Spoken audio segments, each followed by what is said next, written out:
My name is Katarina Wangler-Björk. I'm Chief Impact Officer of Exponential Roadmap Initiative, and will have the privilege to moderate this session on exponential leadership. And what is that, you could ask? Talking about problems. Human brains are wired to talk about and go deep into problems because that's exciting, and we get people to talk and spread the bad news. But we're going to focus, of course, on solutions and also on what good looks like.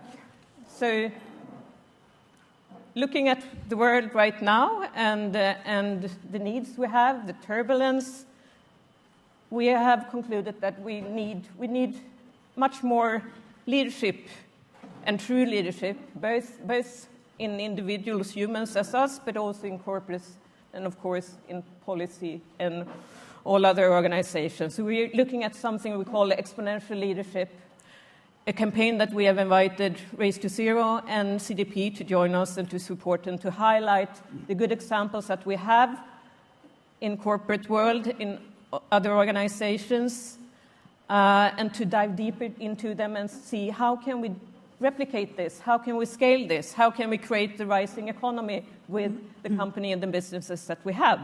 So with me today, I have these brilliant, not only speakers, but leaders that do exactly that show what goods look like. And starting here. I'm sorry, Shannon. Yeah, Shannon Jolie from CDP. Yes, Chief Marketing and we have our CEO, Johan Falk, Exponential Roadmap Initiative. Thank you. Very welcome, all of you. Kristina Nimele-Ström, Global Head of Supply Sustainability, IKEA. And Hanna Islop, Head of Sustainability, Unilever. And then Ms. Nigar Apadarai, COP29 Climate High Level Champion. I'm so pleased to have you all here. And we will have some time to listen to all of you, and you will have the opportunity to provide your perspectives and expertise on this specific subject. So I'd like to start with you, Johan. Could you please tell us a bit about the recent research that we've done in Exponential Roadmap and go through a bit more into detail? What do we look upon as leadership? Thank you, Katarina. It's so fantastic to be here again this year, and we're bigger than ever. Our team is doubled since last year, so we're absolutely committed to move forward. I'll start a little bit with the big picture. Science is clear that we will need to halve emissions every decade to be able to keep close to 1.5, and now we are about 5 years after the curve. So that's the bad news. But the good news is basically that the solutions, what we call climate solutions, are scaling incredibly fast. Renewable electricity is at around 40% already, and adding capacity for like 1.5 million homes every day. It's following through an exponential curve. Electrical vehicles is, of course, the same. We are at 25% in terms of new sales. I expect we will be at 90% 2035. So this have a tremendous effect. So we are, in our view, close to bending the curve. China basically showed decreased emissions for the first time this year. So that's a starting point. And we are entering something we call the crocodile economy. So that's basically a report that we will release shortly. So what is that? Well, it's basically that we see a general trend that revenues and growth can go upwards while emissions are going downwards. And it's not just one example. We can see that in the European Union, we can see it in South Africa, we can see it in the United States. So it's a general trend. We can see the same thing for companies So first look at companies' own emissions, scope 1 and 2 emissions. Where you can see a number of examples that this crocodile gap is widening. You also see IKEA and Unilever here, which are two of the leaders we will highlight later on. But what about the value chain? Because normally we say that the value chain is maybe 25 times bigger than our scope 1 and 2 emissions. We can actually see that a number of companies are widening the gap in scope 1, 2, 3, which I think is really amazing considering that we haven't bent the curve yet on the global economy. So we really need to celebrate the companies which can do this. Once we pass the big positive tipping point, we would see so much force and companies be able to go much faster. So that's my starting point. The crocodile economy is on. Now let's move to leadership and how we talk about leadership. As far as we see it, to be a leader as a company, you should basically not just set targets and not just look at your scope 1, 2, 3. You should deliver across basically all these 4 pillars. And it's about cutting your own emissions, your supply chain emissions, but it's also about scaling up the next generation solutions and transforming your portfolio, the up curves. But we also added a new pillar in our framework, which is about mobilized finance. Mobilized finance is so important in this transformational moment that we are in. And finally, shaping policy and influencing policy, because one part which is actually blocking the transformation is policies and fossil subsidies. So this is just an example. If we talk about leadership, companies need to deliver sufficiently across all these 5 pillars. That is essential, because otherwise you would just cherry pick something which could be considered greenwashing. So this is one example that you can then excel in a particular area, which could be policy influencing, or it could be supplier engagement. For example, with your small suppliers, how you actually help to engage your small suppliers. So in different areas, think about it like Oscar categories. So that is how we're thinking. And 2 of the companies we have here, we like to highlight as doing excellent work. So IKEA, basically in reducing supply chain emissions. Specifically that you can show that you're actually reducing emissions across the complete value chain by significant numbers.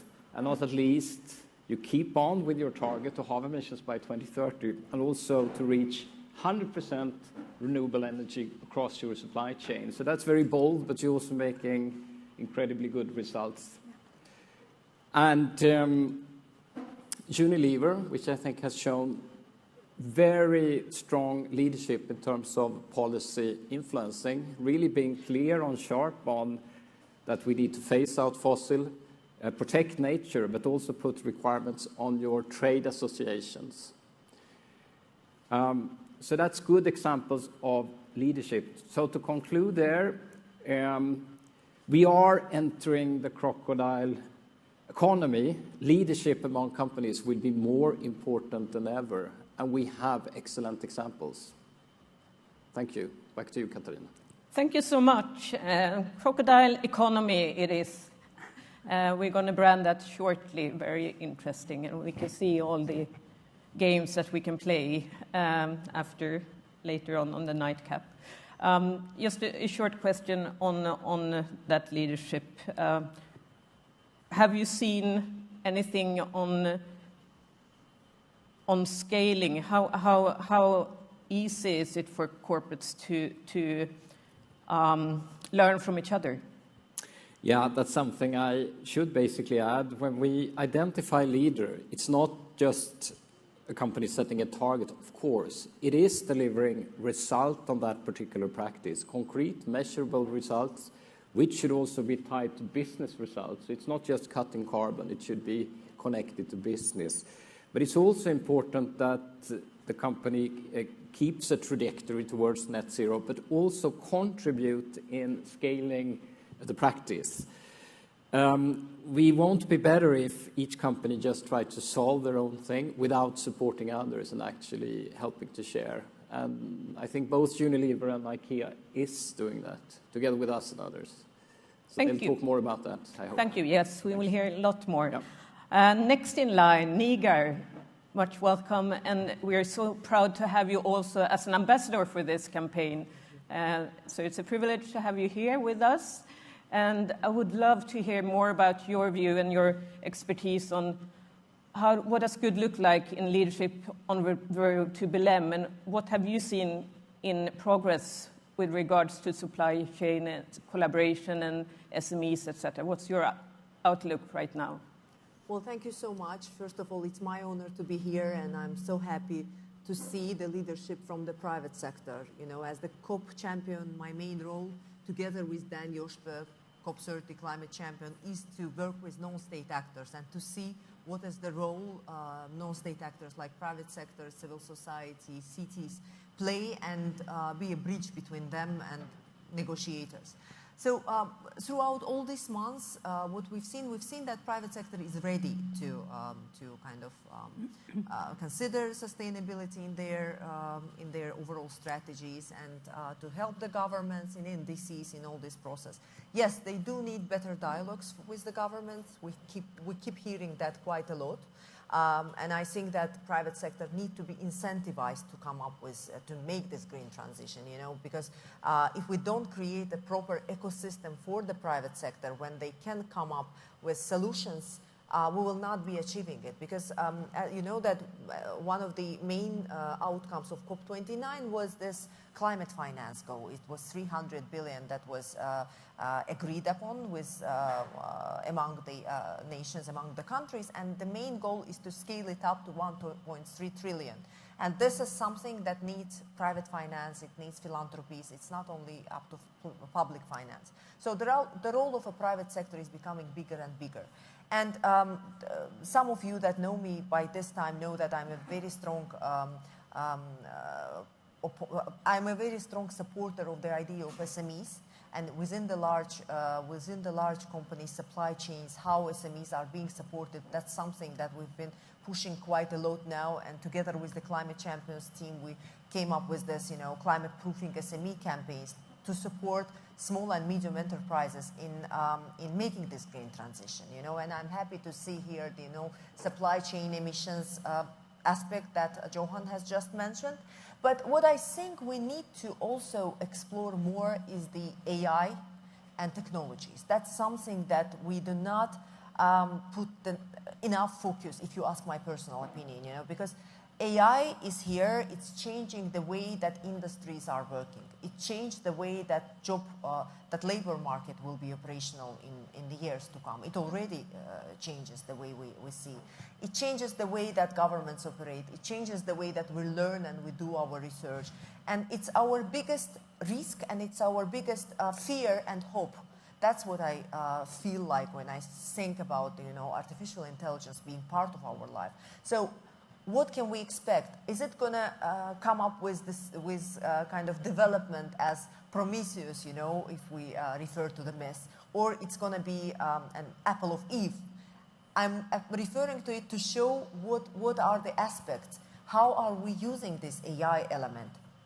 Because it can, if we speak about the global climate action, it should become our ally, and this is how we need to treat. And I think that technological breakthroughs is something that we need to strive for more, as opposed to coming up with new restrictions. You know, it should be going in parallel. So yes, we need to work with private sector more. We need to create ecosystems for private sector more. We need to incentivize private sector more, and private sector need to understand its responsibility. It's the both ways, and we need all the sectors on board. As COP29 champion, I'm working very closely with COP30 presidency, and COP30 presidency is coming with unified action agenda. You heard, I'm sure that many of you that follow the processes know that by now. So they are splitting they are kind of creating a base of all the initiatives that were done so far, and it's more than 600 initiatives because every COP is coming with new initiatives. And they are creating this, 6 axes, as the presidency calls it, to bring some efficiency to the process. So my call to everyone is to be part of this process, to come up with feedback, with questions, with solutions, because the presidency is very open to feedbacks. And together with champions and COP30 presidency and UNFCCC, we are trying to build this open dialogue with non-state actor community. So I just wanted to take this opportunity to mention that. And yes, again, coming up to small and medium enterprises, that's the main focus of our work now, because there are 3 aspects and 3 priorities for us. It's first is the access to finance, and here we have launched the finance sprint with the climate champions team to help small and medium enterprises to understand how they can access finance. It's a capacity building and supply chains. We are working with large companies to help them to consider SME aspect in their supply chains. So overall, that's the plan that we have now. Thank you so much. Exciting, and also exciting with bringing in the AI component, which is coming up also in all discussions here, I think, in this week, but also in general. AI and leadership, and how do we use this for good, and how do we ensure that it's aligned with Earth and planetary boundaries. Thank you so much. Going to one of our corporate leaders, Christina from IKEA. I'm looking so much forward to hear what you have accomplished and the learnings that you've had in your work with your supply chain and renewable transition. Can you tell us a bit more about what you've done and what you achieved? Yeah. Thank you so much. And of course, we are all on this journey to get to the state of the world that we need to have it for humans and for dogs alike, so we can thrive on this planet. And what we do then in IKEA, I think it's good to put it in context. Any product that we do, or any idea, it has to fulfill different perspectives, not only sustainability. It is form, it is function, it is quality, it's sustainability, and it is to a low price. Because we are for the many people who do not sit with the thick wallets. So we need to do this all the time. I think it's very important because you cannot have business cases that doesn't drive all these 5 perspectives, which makes the work even more so difficult. But as I many times say, if you want an easy job, this is not the job. So we have those jobs as well. This is not one of them. So if you look at the climate impact then from our operations and our products, it is very much in material. 52% of IKEA's footprint is from material, and in production and transportation is like 5%. So 9 and 5%. So it's quite much there. So it's energy transformation and material transformation we're working on. And you're asking about the renewable electricity that you also mentioned here, Johan. So we started a project because we saw that our suppliers, they did not have access to renewable electricity. And if they had, it was too expensive. And they didn't know how to go about it. So we mapped our supply chain. We saw that where we have the biggest need of this is in China, India, and Poland. So we started with these 3 countries, and we started to support our suppliers. We put resources in place. We went to actually negotiate and bundle the volumes for the suppliers to then actually buy onto this. We started also to put strict goals. So we said by 25, actually, need to be 100%. And either you do it with us or you do it alone. So people join. And now we are starting the wave 3. So we have now wave 1 was those 3 countries. We added 10 more 2 years ago, and now we added, so we are total 27 countries. So that means we are covering almost 95% of the electricity need from our suppliers. So this has been, and we did this in 3 years. And I think to focus on this really and, have clear goals, and then we are supporting the suppliers, so not leaving them alone with this. And they learn from each other. And also, would there be like a short-term increase, in these power purchase agreements we've done and so forth? We also then put in energy efficiency programs so that we are offsetting. Since we have these 5 criteria, as I said in the beginning, we call it democratic design. We need to work to make this also profitable. And that we have done today. Very good, very interesting. And just adding to your last point there on being profitable, what do you see, what kind of business values do you see that you gain from this initiative? I mean, first of all, the suppliers, of course, we're talking about AI and data. You need to know your business. Yeah. So you need to know where is the energy consumption, where is it also a leakage, and where can you actually save as well. So it's not only transforming from fossil to renewable, to also take down the use. So I think that we know our supply chains much better today. And also it's tying us closer together, and we like that. We see our suppliers as our partners. We call them that. I mean, in the average year that we have in the relationships is 11 years. It's longer than most marriages, actually. So, you know who you should work with, and we will do that from 11 years to up to 50, 60 years. So I think also these kind of things, when we go into it together, and they see that we mean it for real. Yeah. So I think it's a lot of motivation, and actually it's also triggering the industry in that country, for instance, to follow suit. So I think this case, not everything is only positive, but in this case, I think it was kind of a school book example when things went well. Yeah. Lovely. And I mean, school book examples, they're for learning. So what would you advise any other company that want to replicate what you've done? I mean, first, of course, you need to really want it.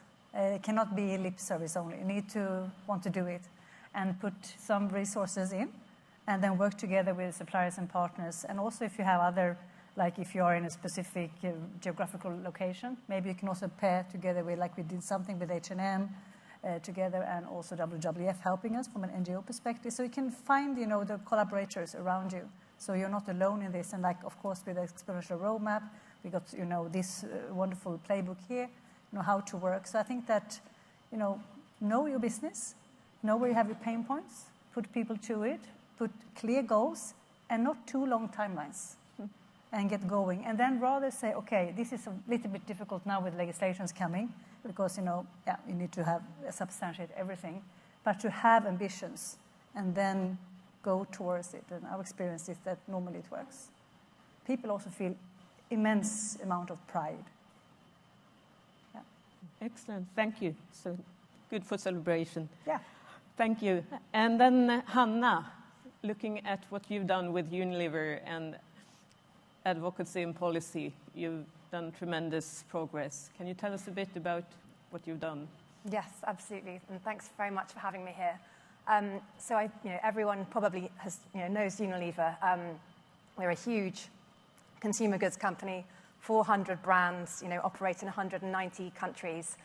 And we have an incredibly kind of diverse and complex portfolio, from mayonnaise to toilet bleach to ice cream to, prestige skincare products, etc. So that diversity of product kind of translates into an incredibly complex and diverse supply chain. And about 75% of our Scope 3 emissions come from our upstream suppliers of ingredients and packaging, raw materials and services. So, we've set ourselves really ambitious Scope 3 reduction goals, but, we have supply chains embedded in sectors such as agriculture and chemicals, which are, significant to us, but where we're not a huge player with masses of leverage. And again, we have that kind of diversity in terms of the levers that we have to pull to reach our targets, which, we have kind of, in our transition plan, we have 10 different levers. We don't have any kind of single bullets that we can just focus on. We have to make progress, against kind of reformulation and logistics and aerosols and forest risk commodities. So we have this huge diversity and these value chains kind of embedded in sectors that are quite tricky to shift. And we know that, if we don't, even if we are making big efforts to reduce our emissions, if these sectors aren't shifting at the same time, we're going to have a very, very difficult and expensive time of it. And so, it just makes sense to us, therefore, to advocate for the policies and the enabling frameworks which are going to, help those sectors to transition. And so we've always taken the view that, that will help us as a company not just because it'll help us to meet our targets, but because actually, even if we meet our targets, then yes, we might be exposed to less kind of transition risk, but actually, unless we, actually make the difference in terms of emissions reduction overall, we're still exposed to significant physical climate risk as well. So that's probably the main reason actually why we really put a lot of effort into policy and advocacy. Thank you. Can you share some examples how you made it and how you have collaborated and what has been important? Yeah, absolutely. So as Johan's graphic shows, we think about it on kind of multiple levels. So at a global level, and we've always done this all the way back to our sort of CEO Paul Polman. We've always been sort of very much out there at kind of global moments like COPs, and UN General Assemblies, etc., and being part of leadership coalitions like We Mean Business, etc. Writing to the the G20 or the G7 before COPs, or asking for stronger nationally determined contributions, etc. So we've always kind of been that, providing that kind of global leadership. But I think more recently, what we've seen is that, whilst we continue to do that, we've got a bit more kind of specific, both kind of in terms of the geography and then the topic. And so we've actually started to put more resource into the kind of unlocks of our Scope 3 emissions, where the geography meets the sort of the decarbonisation lever, essentially. So, for example, a lot of our emissions of our home care business come from the kind of chemicals footprint we have in India. And so, focusing there, working with the Indian government, working with specific state governments, on having a kind of joint vision for what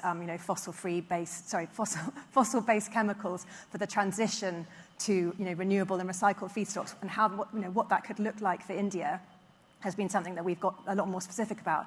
Similarly, working in Indonesia, around kind of forest protection and restoration, talking about how we put in place better frameworks and incentives for regenerative agriculture and to support farmers, to transition to regen ag when you might get a kind of a period of volatility or lower yields or whatever it might be.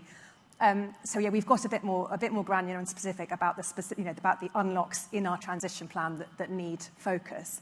And then finally, we have, over the last couple of years, really focused on our trade associations as well, because we know that trade associations are, really powerful actors, and they don't always necessarily reflect the views of the most, the most progressive companies. And so about 2 years ago, we commissioned an independent review of the climate policies of our main trade associations. The reviewers that we employed looked at our biggest 27 trade associations globally, and they went, they sort of looked at a review of publicly available material, and then told us, kind of the extent to which they were aligned with our stated climate policy positions and the 1.5 degree ambition of the Paris Agreement. We did that first in 2024, and then we've just about 6 months ago, we released our second one, and we actually then, compared the two and tried to see, whether there was any differences that we could pull out in terms of progress. And out of the 27 trade associations that we looked at, we saw a kind of an improvement in terms of the number of trade associations that were kind of considered aligned with no areas of misalignment, important difference, to our climate policies. Went from 13 in 2024 to 18 in 2025. And there's some nuance to that. And obviously, we found that things like areas where a trade association might be considered not aligned, but then wasn't particularly active on a topic. And so I think the challenge now is actually about moving associations that are kind of not necessarily considered obstructive or misaligned, but actually to a position of proactive engagement and sort of an impact. And I think we see lots of opportunities to work with other like-minded companies to kind of make sure that these trade associations are kind of being engaged really actively, and sort of make that transition. Exciting. Thank you so much. Very, very exciting. And I hope we'll talk more about that later on. Going to you, Shannon. You work for CDP, and you work with lots of data and real fact-based expertise. What do you think when you hear all these experiences and also about the crocodile economy? Does it fit with your view and what you've seen the last couple of years? Thank you, Katarina. So, yes, I promise I am working for a data organization, but I won't be talking about percentages and numbers. keeping it very human here. We have really great examples of leaders here on the stage. And what CDP brings is that global macro view. We run the world's environmental disclosure system, which is a voluntary system based on investor requests and also corporate requests to get this information collected from supply chains or portfolio companies. And what we then see in the big is what the world is doing on a standardized and harmonized way, right? Because we all want a level playing field. We want to have things comparable. And so that's CDP's really important role that we're playing, so that no matter what the context is globally, you have a system which can collect this information and redistribute it. So what we're seeing is actually a lot of the examples that have been shown here. Not only collecting this information is hard, but influencing the decision makers within organizations with this information is exceptionally hard, right? Because this information has always been seen as alternative data sets. It's been seen as something that maybe goes into a sustainability report. And the crocodile economy, which I love, CDP has just kind of played around with what we're calling the Earth positive economics. So it's taking the fundamentals of economics and bringing in indicators and data sets that are part of the environmental data set, whether it be on the risk side of things or opportunity identification side of things, and thinking about economics in a much more holistic manner. And what we're seeing is that those companies and leaders that are bringing to their boards of trustees this information, which is board grade, it's bringing out risks that are, maybe sitting unseen until then they're seen, bringing in opportunities about how, they can transition and get ahead to their boards. Those are the companies who are really, setting the example and making progress. And we're actually seeing at a global scale those companies that have been making progress against their environmental targets and also their bottom line. They've been doing that and following their peers in market cap for the past 10 years who haven't been making the same investments. So within a sector view of that, we're actually seeing some sectors come out on top. Some sectors, when they're making the investments in their environmental transition and their target setting, they're actually beating their competitors and peers by over 10% in the same time period.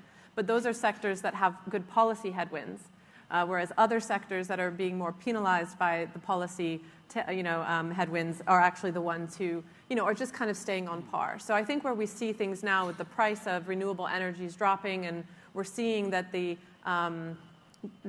pricing of nature's resources into the balance sheets is only getting us farther ahead as a company. So some of the levers that corporations are pulling in order to actually make the change happen internally is making sure that they are engaging their supply chains and getting the Scope 3 emissions data as much as possible, working with them as partners, as we've heard here with Inca Group. But also they're linking executive pay to achieving their environmental short-term targets and long-term targets.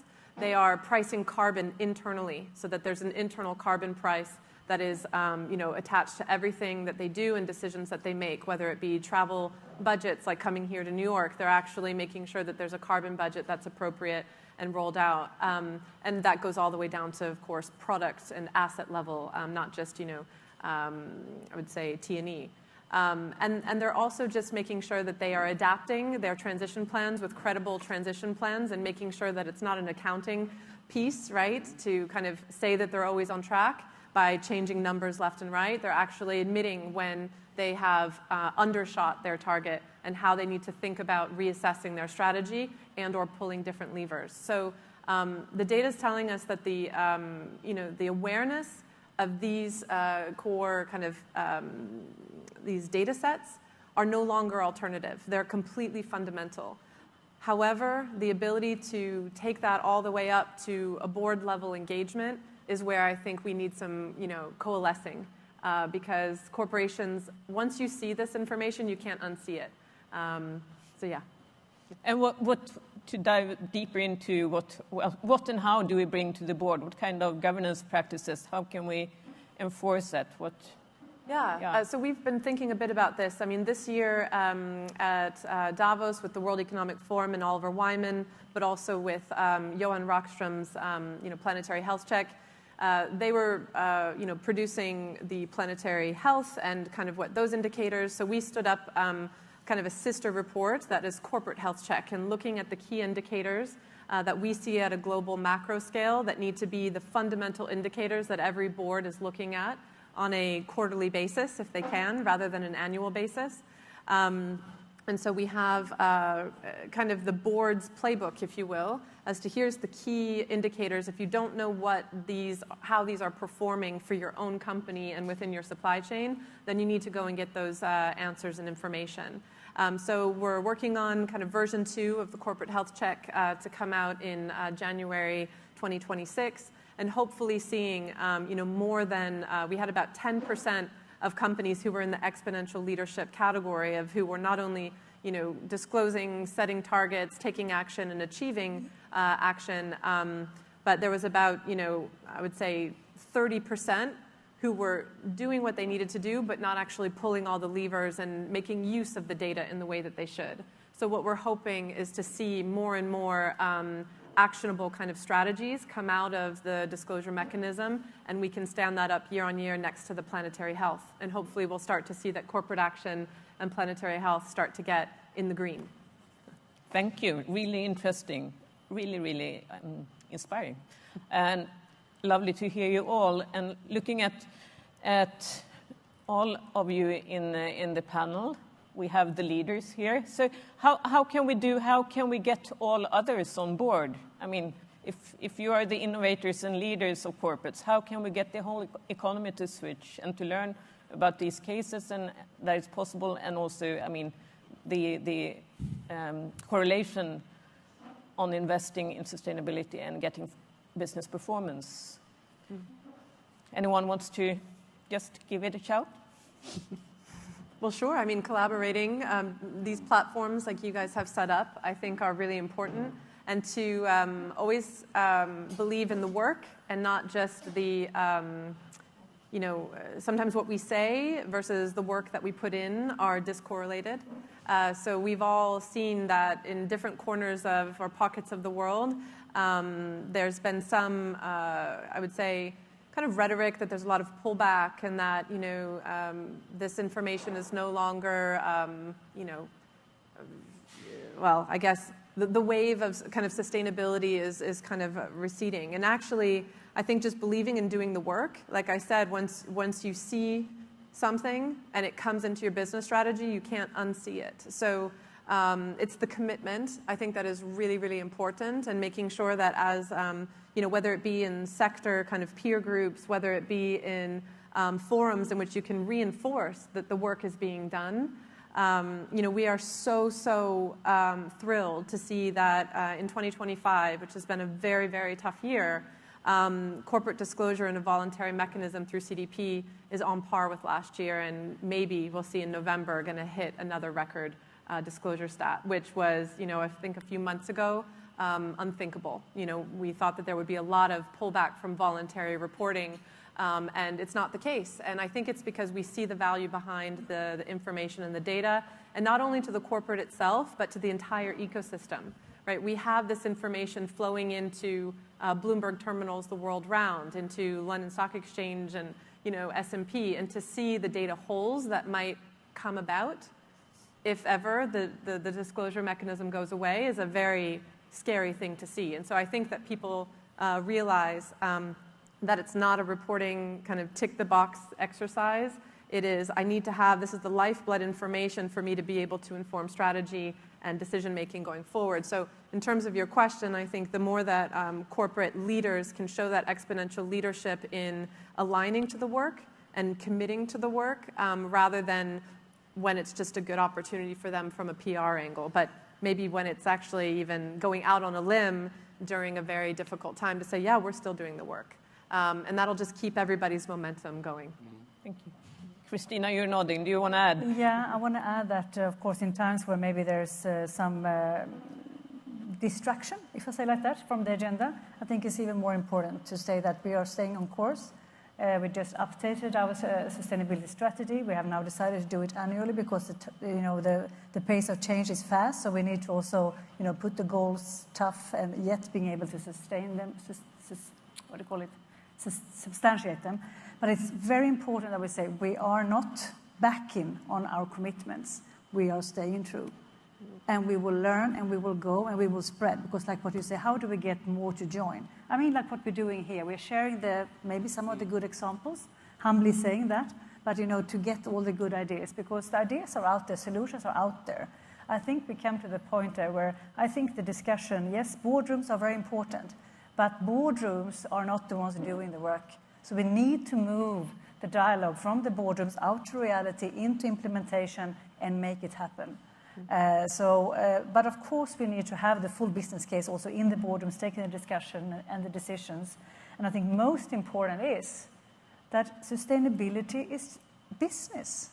You cannot make any business decision today where, for instance, innovation part, being it AI or whatever, a new material or new energy solutions, it's affecting the entire business. So I'm a little bit tired about that.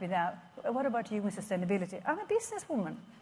I work with totality. I need to think about, the cost and the profit and humans, linked to these dogs, as we talked about before. So we need to take all these perspectives in. And it's only when we look at totality and not in silos where we find the solutions. Because yes, there could sometimes in a short run be an extra additional cost, if I say, for sustainability. For sure, there's investments. But that, I think, investment is not a cost. That's actually your future competitiveness that you are investing in. But if it is so, then we have to work on the reduction somewhere else. But as long as we, now as sustainability professional, if I drive my agenda and only talk sustainability, it will not work. I need to understand the language of the business, and I need to speak it, and I need to be able to work with P&Ls, ROIs, and, get work done. And if we do that, we need to do it, so other people hear it, do it together with others, pooling on, resources and data. The data we need is all the same data. Of course, we need to go in over the traceability train and everything. Let's do it together. So I'm hopeful with that. I choose hope, not despair. Thank you, thank you. We choose hope, and we have good practices. Nigar, you want to add? Yeah, just generally speaking, if we speak, your question was that how can we take everyone on board? And I think that if we speak about the governments, we live in a world of uncertainty. We live in a world of wars, trade wars, and international law that is not working in many cases. So it's a very uncertain times.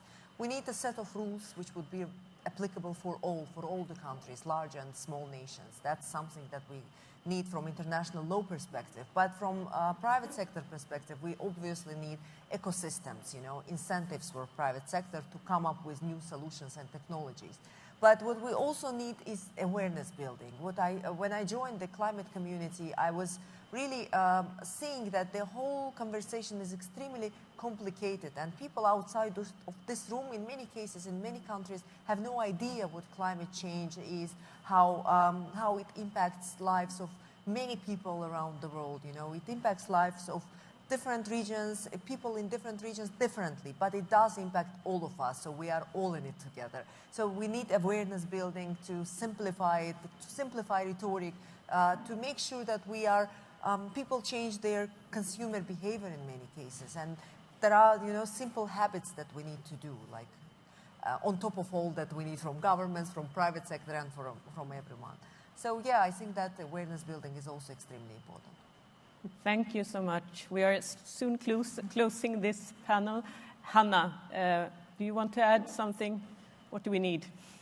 I was going to add, I've been really excited recently by some of the work that's happening with our supplier climate program, which is our way of taking, we've got many thousands of suppliers, but actually taking the most high impact suppliers and working with them. And this work's been going on for a few years, but it's really ramping up and deepening. And what is particularly exciting is that we're starting to work with banks like HSBC to help finance our suppliers to make some of the changes that they need in their supply chains. And I just think that is a example of Unilever's leverage helping to unlock those improvements in a way that will help not just our Scope 3 emissions, but other people's Scope 3 emissions and our suppliers is really positive. And I think that's that way of finding your leverage point in your supply chain where you can really act and play a role that only you can play to move the needle is really important. Excellent. Thank you so much. A few last words on overtime. Johan, how do you conclude this? What do we bring from here to the crocodile economy? I think to get many more on board, I think we are at this inflection point. We're moving into what we call this crocodile economy. And we need to shift from sharing of burdens to actually positive race to the top. So the companies, as the countries, really start to challenge and compete to win the new economy, to scale up the solutions. And that is also the way to come from a sustainability focus that we're actually covering all parts of the company, public affairs, finance, product, business development, as well as supply chain management, the complete company. So we need this leadership more than ever because we're very close to that point. So to go in the front line and to show it is achievable and that companies stay on course is so incredibly important. Thank you so much, and thank you for showing the way and leading the way. A warm hand for our panel and for these leaders.